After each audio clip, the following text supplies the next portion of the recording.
We all live our lives by sets of rules, right? Like spoken, unspoken, laws, personal rules, societal, cultural rules. We all have them, at least one or two. Don't try to tell me you don't. Be honest. Have you ever questioned those rules? Like when being given a law or a rule, so to speak, like have you ever been like, but why?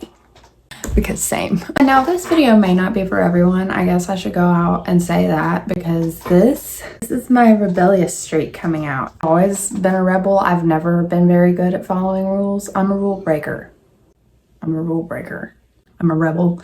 I have an issue with authority. With that being said, I think I'm who I am for a reason. I think we all are who we are for a reason. Every personality has its purpose. Mine doesn't like authority and it doesn't like rules, but it loves humanity. I do see where rules can be important and they can keep us safe. Initially, they're made to keep us safe. But I am also just a firm believer in the phrase, rules were made to be broken. I don't know who told me that. I heard it at such a young age. Honestly, I'm thinking it was my grandpa. Thank you, whoever told me that. Because I think it's a beautiful thing. We should question the information and rules presented to us. I, as a person, can't help but question everything. My brain just never stops. Sometimes, quite frankly, I wish it would. I'm constantly thinking, constantly turning things over, constantly questioning. It's my gift and my curse. But I think we should do that. Whether that be new information given to you or information that was given to you in the past that you're starting to realize like doesn't really work for you now. Sometimes a rule just needs to be rewritten, revised over time. We are growing, changing, evolving beings. Therefore, our rules of any kind should also grow, evolve, change with us to suit us, because that's what a rule is for. A rule is there for us, the human that's following said rule. If that rule isn't serving you, then it's not a good rule. In my own healing journey, it's definitely been something, especially recently, that I've had to look at. Especially when it comes to growth, when it comes to moments of growth where you're like, I am here and I want to be here. That's where you have to look for rules, especially like the hidden ingrained ones that we don't even know we're following. Because trust me, they're there. They're there and they're weird. You don't think they're rules because they're phrased in funny ways sometimes. But like maybe when you hear some of mine, you'll get what I'm saying. I knew if this was something that I was having to figure out, there are other human beings that are also struggling with it. Not even like struggling, but like kind of being like, what is stopping me? Why can't I get over this? I'll tell you some of mine. I wanted to share like what I've figured out, like what I've been learning with my fellow rebellious beings and my want to be rebellious beings. You can start being rebellious whenever you want to. You could have been shy, little blah blah blah your whole life. Wake up tomorrow, be somebody completely different. So here are some rules that I've been breaking, personal, societal, or otherwise. Let them inspire you to be daring, to be a rebel in your own ways. Let's rewrite some of this shit.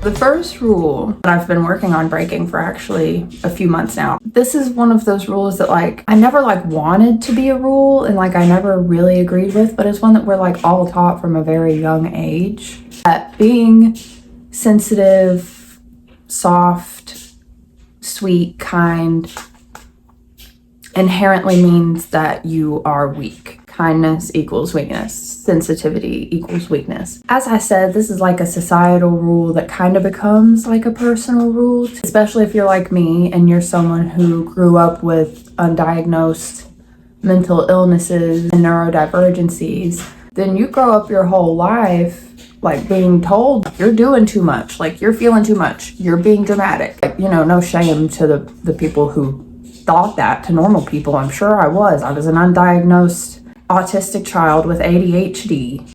Yeah, I'm sure I was a lot. With all those things happening and people just being people and saying what they say, and that they've been taught this, you know, like our parents were taught these things by their parents, who were taught it by their parents, who were taught it by their parents. It comes back to cycle breaking in its own way. I realized a few months ago that even as an adult, logically thinking and speaking, I would tell you, like, no, being sensitive and kind does not make you weak. But it was still something a part of me believed, and that I know a lot of society believes. Oh, well, you're too sensitive. Why is that a bad thing? Being sensitive is only a bad thing when you don't have control of the energy and the emotion that you're taking in and putting out. It's all a matter of control, but isn't that how it is with all life? You've got to be conscious. With that being said, like any superpower, it's going to be a weakness to you if you don't know how to use it, if you're not conscious of it. Being sensitive is a power. That's something good. Like, I'm a sensitive person. I feel things very, very intensely. I'm a very empathetic person. I'm very in tune with other people and their emotions. But that being said, like, growing up, not realizing how connected I was to others, I was taking in like a lot of trauma that on top of my own that wasn't mine. So, you know, that's when being sensitive can cause weakness, but it is not a weakness. Realizing that it's more of like a skill that I need to hone, and I can use that. It's actually a strength. But like, if I see my sensitivity, I'm constantly trying to push it down and pretend it's not there, then it's gonna do whatever the fuck it wants to do, which is probably not what I want it to do. At least not the times that I want it to do it. I would rather listen to it and feel it and be able to use it for good than just pretend it's not there and then let it wreck me. So that's what I used to do. Yeah, so being sensitive does not equal being weak. I actually think it makes you more powerful. You're more in tune with the world around you. That's a good thing. You just gotta learn how to use it. The second rule I'm breaking is that being weird or different is bad. This is a societal rule that also became personal. It's one that I've talked about before a little. It came about initially from our animal brain, like monkey brain, those instincts, like being weird, being unusual or an outlier in nature can make you a danger to the herd. Again, humans have taken this, and you add regular natural based fear on top of like divine consciousness, and it creates things like World Wars 1 and 2 and all the other ones. War is all based out of fear. Hatred is based out of fear. Every time you hate something, it's because you're scared of it. And I hate injustice. I'm not scared of it. Yes, you are. And you should be. Some things you should be scared of, but you have to realize that that's where hatred and anger come from. They come from a place of fear or sadness or weakness. So when you're feeling those emotions, you need to look back and tap into like what the real issue is so you can get to it. I say all of that because the outliers in our world, the weird people in our world who feel like they're so far out there, those are the ones who make a difference. Those are the ones who do really big things, wild things, or at least you remember them. No, I don't remember that insane human being at all. Yes, yeah. This all comes from just like back in the day, an animal that acted a little differently could potentially like draw a predator. But we, at this point in time, should be conscious human beings. That gives us an upper hand. Like, we don't have to be scared like that. We are the main predator on this rock. We can be weird if we want to. And yeah, it makes you stand out, but standing out isn't inherently bad. Oh, well, they're looking at me because they don't like me. They don't like how I dress because it's weird. Okay, what's wrong with being weird? Most people will be like, well, nothing. Okay. And then it's just having that conversation with myself over and over and over and over and over and over. Well, like, people are going to think I'm weird. Is being weird bad? No. Then why do you care? I don't want them to look at me. Why? Because they're looking at me and they're paying attention to me. Don't you like it when people pay attention to you? Don't you like feeling seen? Just having like a logical conversation with myself It's helped me personally with this rule. I don't personally think being weird is bad. Most of my favorite humans on the planet are strange. Strange, weird, unique. Normal people are boring. I don't even think there is like a such thing as normal. But what I mean by that is like people who would look at me and be like, you're weird. Okay, well, you're normal and you're boring. Where I am with that rule now, I've redefined weird for myself because I think weird just had a bad connotation and it doesn't deserve it.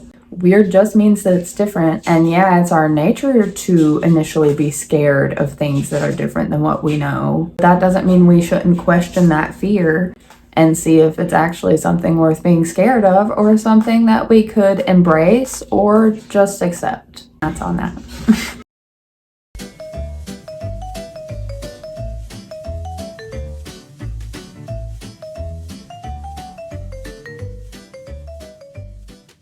Third rule is a personal one that I set up in my own head like a long time ago. I wasn't made to be successful. This one has a couple layers. For one, this is obviously a rule that is set up in like mindset of like just very low self-worth. Like what a depressing way to think. But sadly, a lot of us are, again, kind of like raised like that. And it seems like it's almost in an attempt to like protect us from the feeling of failure when we don't get like our big dreams that we all initially have. But like it leads in some of us to like a very dramatic sense of like, I deserve nothing, I can do nothing. And that's something that I had. And of course that's like lessened over the years. But I still, until the last 6 months or so, even when I had like my self-worth, I was like, well, still, I'm not like a successful person. Like I don't have drive to be like one of those like successful people. It's where the second layer of the rule comes in. That's because, again, the wording, the connotation of the wording, I thought of success, and I think a lot of us do, as being rich, houses, cars, like never have to worry about anything ever again type deal. Like a hustle culture thing, which like, you know, good on you if that's your thing. Hustle culture is not for me. I think it's a sad byproduct of capitalism. But I also think it's an attempt to take back their power in the only place that our society has given us to take power, which is in a place of business and capital. I'm always digressing. But anyway, I had made successful like a different meaning than what successful actually is. It's one of those things that just like someone like asked me a question. It was like, well, what do you think success is? And I was like, I don't think I'd ever really thought about the fact that that's what I thought success was supposed to be. That's what society kind of teaches you. Having the marriage, the kids, the house, the cars, the money. When really success to each of us can and should mean different things because we each have our own purposes, we each have our own values, our own morals, our own dreams. So success at the end of the day, I've decided is just getting to a place where you feel like you are able to live the life you deserve. That's what made me step back and look at that rule and be like, I need to rewrite that. What that rule actually is I wasn't made to be a hustle girly. Not me. I like to chill. And I'm adding another rule. I was made to be successful. Most definitely. Yeah, that's a twofer.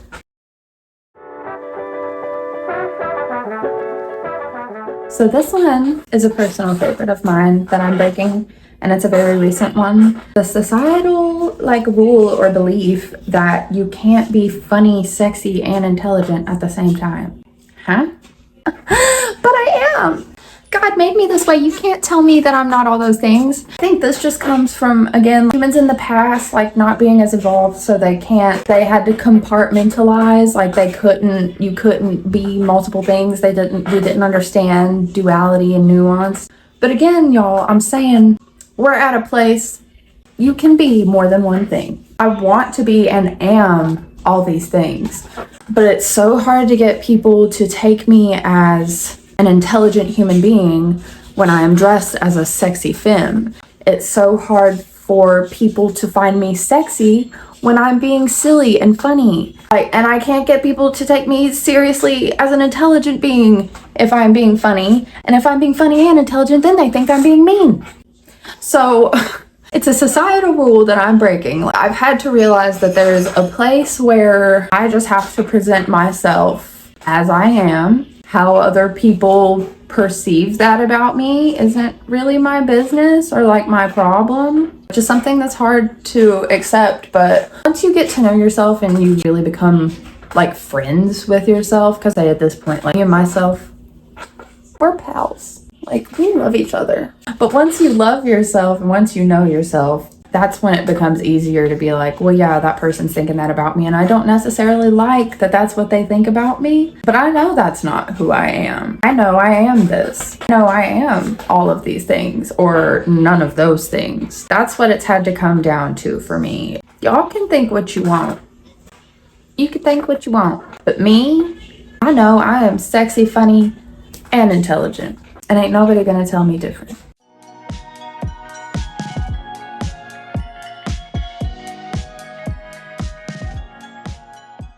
The fifth rule, societal rule, personal rule for all of us, it's one that I think governments of our world specifically want us to believe, but I refuse. And it's that we can't change the world. That things are as they are now, and we kind of just have to let them be that way. Like, we're kind of just stuck. Like, there's nothing we can do. I refuse to believe that. I refuse to believe that. I wouldn't so heavily believe that we could. I wouldn't have so heavily believed I could and been taught all the different ways that humans have changed the world throughout history, to be told now that suddenly we can't. What's changed? What's changed that now we can't change things if we want to? This is a rule that I'm like really dealing with a lot recently, because of having the genocide in Gaza brought to light the way that it and so many other injustices have been, which I'm so grateful for. Well, that's part of what's got these things on my mind, is that I keep being told nothing I can do about that anyway. What are we going to do about it? That's our government. Okay, well then we need to restructure our government. Thomas Jefferson himself, one of our founding fucking fathers, like, if this government becomes corrupt, then it's not doing what we meant for it to do anymore, and it is your responsibility as the people of this country to fix it. I'll find specifically where it says that, and I'll post it in the description. We as humans have forgotten that we are the ones that made all the rules, all the governments, all the technology, all the discoveries, all the education, all the religions. We made them. We did. Humans. They were humans like a lot further in the past, a lot less evolved than us. Like, no shame to them, because I'm sure like my soul was in one of those bodies, so were some of y'all's. Like, I'm not coming at past humans, but we're saying these men that 200 years ago could set up a whole government, could revolutionize and change the world in a very big way. If they could do it, you're gonna tell me we can't?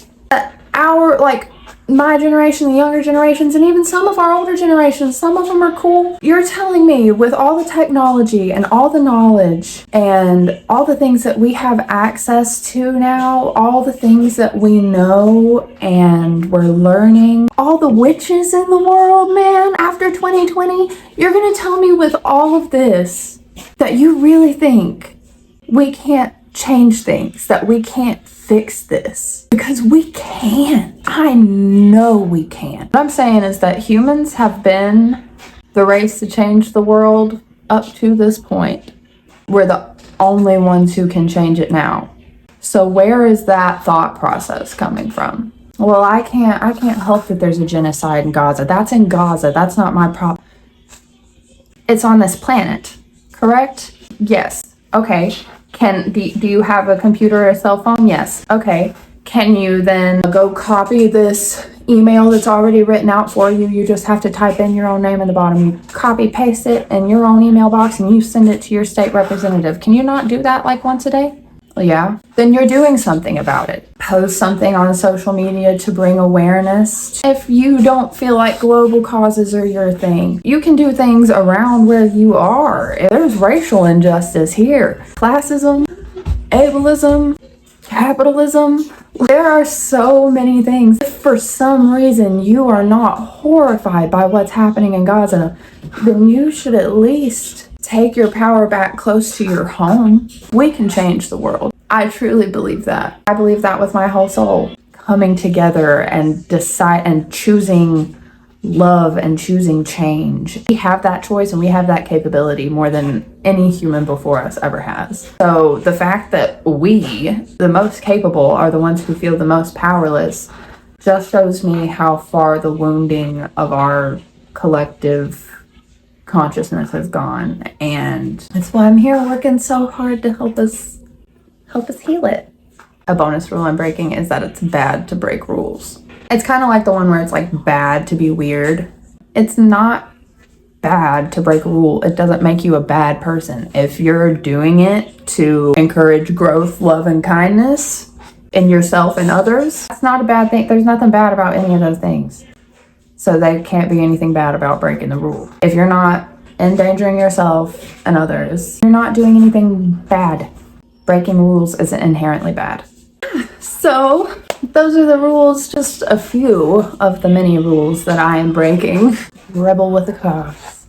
Let me know some rules that you're breaking or some rules that maybe you noticed while I was talking. If you like me here, you should go follow me on my Instagram. I post pretty consistently, almost daily on my stories. So just get even more education, inspiration, and enlightenment over there, and my weird little day-to-day life. I have big plans, Beans. I'm really excited. I'm hoping to announce them in next week's video, like once I get them really figured out. But hopefully I'll be announcing those soon, so keep your eyes open.